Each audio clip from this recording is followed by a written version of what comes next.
Bismillah. Assalamualaikum warahmatullahi wabarakatuh.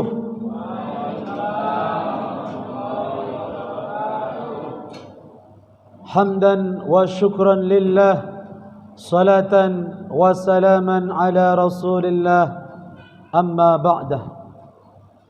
Qala Allah Ta'ala fi kitabihil karim, na'udzu billahi minasy syaithanir rajim. السابقون الأولون من المهاجرين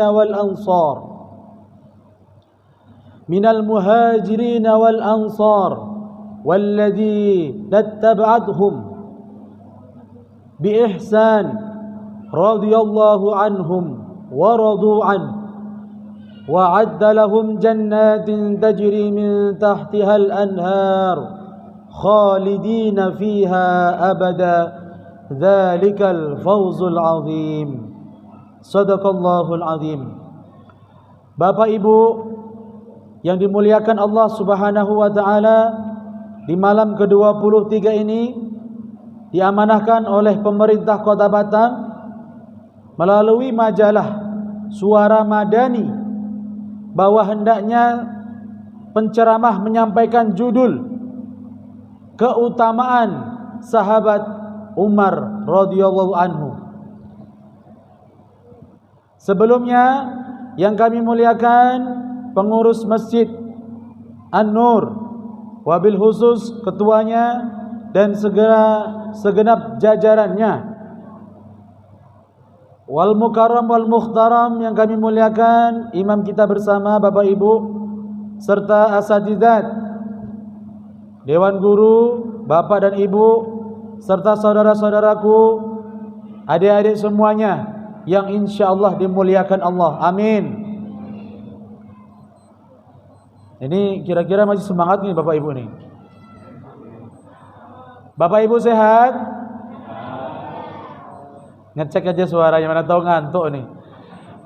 Ceramahnya udah menggebu-gebu tapi kalau audiennya oke lah, bismillah. Kenapa hari ini sampai diberikan judul mengupas keutamaan sahabat Umar, Bapak Ibu? Satu di antaranya adalah supaya kita lebih dekat dengan Ahlul Bait, mencintai sahabat-sahabat dari Nabi Muhammad sallallahu alaihi wasallam. Karena apa Bapak Ibu? Banyak sekali mengaku dirinya Islam, tetapi dia tidak suka dengan sahabat, bahkan dicaci makinya. Bahkan mereka mengutuk dengan kata-kata laknatullah alaih, naudzubillah. Ada yang terlalu cinta sahabat tetapi fanatik. Nah, seperti kaum Syiah. Ya, Bapak Ibu, terlalu fanatik ini juga salah. Kenapa Bapak Ibu? Orang-orang terdahulu itu digambarkan dalam Al-Qur'an itu sudah mendapatkan ridho dari Allah Subhanahu wa taala, masih mau mengelak lagi. Yang memiliki ajaran yang kurang tepat, mohon maaf, yang mengatakan dirinya Islam, tolong muliakan dan cintai juga orang-orang terdahulu yang ayat yang kami bacakan di awal. As-sabiqun, orang-orang terdahulu, wal awwalun, orang-orang yang dulu masuk Islam. Apa yang terjadi Bapak Ibu sekarang? Banyak yang mencintai Allah dan Rasulnya tetapi tidak mencintai sahabat. Na'udzubillahi min dzalik. Bahkan di ujung ayatnya Bapak Ibu, wa'addalahum, mereka semua dijanji sama Allah jannatin tajri min tahtihal anhar, dijamin masuk surga. Loh, kita Bapak Ibu yang dimuliakan Allah, logikanya ya, logika berpikir nih, kita mengaku pengikut sesuatu kelompok, lalu kita membenci para sahabat dan kita mengaku masuk surga. Na'udzubillahi min dzalik. Pertanyaan ini tidak logis. Maka dari tema ini mudah-mudahan kita semakin dekat dengan Nabi, lalu kita menjadi orang-orang yang cinta dengan sahabat, dan kita akan sama-sama masuk surga. Amin ya rabbal. Apa kali ini temanya adalah Sayyidina atau sahabat Umar, Bapak Ibu. Ini banyak yang tidak tahu. Yang pertama, sahabat Umar ini adalah satu-satunya sahabat yang ketika dia masuk Islam, dakwahnya secara terang-terangan. Dibanding dengan bahkan Nabi Muhammad SAW pun, ketika diangkat menjadi Rasul, dakwahnya sembunyi-sembunyi Bapak Ibu. Karena akan takut ancaman fisik. Pada saat itu belum memiliki pengikut. Tapi ketika Sayyidina Umar masuk Islam, apa yang terjadi Bapak Ibu? Orang-orang yang dulu baca Quran sembunyi-sembunyi, berani dia membaca Al-Quran dengan terang-terangan. Semenjak Umar masuk Islam, orang berani ke Ka'bah. Semenjak Umar masuk Islam, semua berani berdakwah secara terang-terangan. Andaikan Bapak Ibu, ini andaikan ya Pak, Umar tidak ada, wallahu a'lam bishawab, bagaimana keadaan Islam saat ini. Karena kegigihan Umar, maka pentingnya orang yang preman ini, mantan preman masuk Islam, punya manfaat yang sangat banyak. Kajian-kajian semua di mana-mana di-backingin oleh preman yang sudah hijrah, maksud saya Bapak Ibu.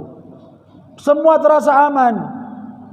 Berkatnya Umar ini Bapak Ibu yang dimuliakan Allah, Islam sudah semakin maju, berkembang pesat.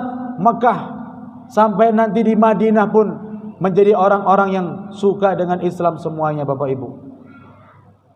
Berkat apa? Berkat doa Nabi Muhammad SAW. Karena Umar dahulu sebelum masuk Islam, ini garangnya na'udzubillahi min dzalik.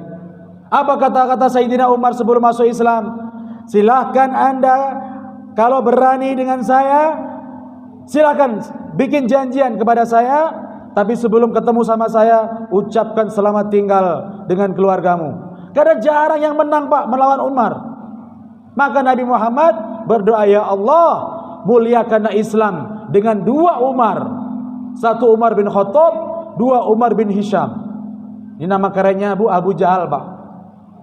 Abu Jahal itu namanya Umar bin Hisham. Yang dikabulkan oleh Allah melalui doa-doa Nabi ini adalah Umar bin Khattab. Masya Allah, barakallah Pak.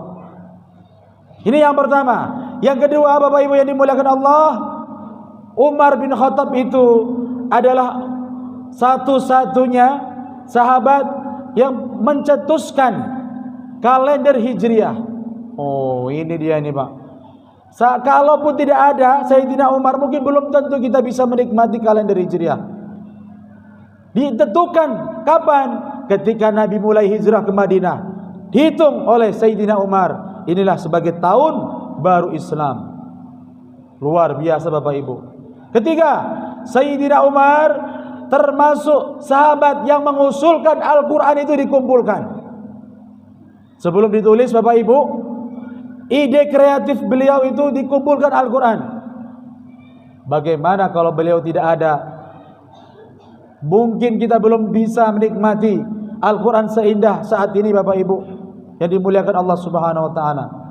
Dan beliau juga menetapkan Baitul Mal. Masya Allah Bapak Ibu, menetapkan harus ada beberapa persen yang dikumpulkan untuk orang-orang yang membutuhkan. Bahkan Umar pun menjadi pemimpin. Ketika beliau menjadi pemimpin, Masya Allah, tidak ada rakyat-rakyat yang menderita. Kalaupun ada, dipanggullah gandum itu Pak, walaupun punya asisten. Maka apa kata Umar? Biarkan aku memanggul gandum ini sendiri.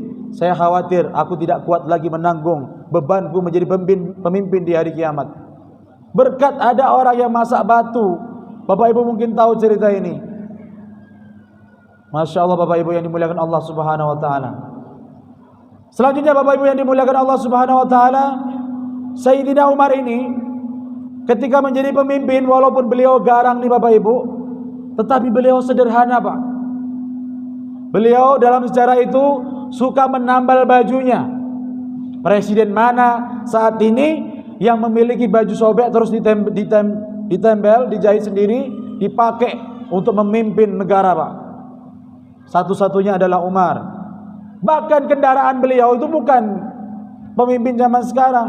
Beliau terkenal, beliau suka menaiki, bukan kuda Pak, keledai. Bahkan ketika ke Persia, Raja Persia pun sangat kagum dengan kesederhanaan beliau. Karena seorang pemimpin khalifah kok ada orang seperti ini. Garang, pemberani, tapi ketika bertemu sepertinya tidak seperti yang saya bayangkan. Itu ketika berkunjung ke negara orang lain. Siapa yang berani Bapak Ibu yang dimuliakan Allah? Di antara kemuliaannya adalah gak ada yang berani ya mengganggu keislaman di bawah kepemimpinan beliau. Bahkan setan sendiri Bapak Ibu, setan laknatullah alaihi ini ketika ketemu dengan telapaknya Umar, telapaknya saja Pak, di padang pasir pernah Sayyidina Umar ini kalau berjalan ini kan ada 3 yang membekas Bapak Ibu. Kalau kita kan berjalan di padang pasir paling 2 yang membekas, kaki kanan sama kaki kiri. Tetapi ketika beliau berjalan di padang pasir, kehebatannya luar biasa Bapak Ibu, punya ciri khas bekasnya. Ada 3 yang membekas Pak, kaki kanan, kaki kiri, sama goresan pedang.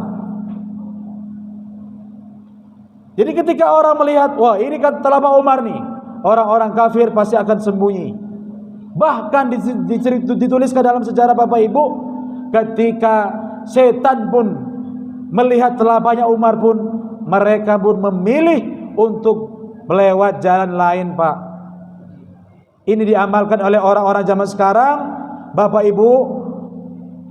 Ini ngajarin ya Bapak Ibu ya. Ini ngaji sharing aja.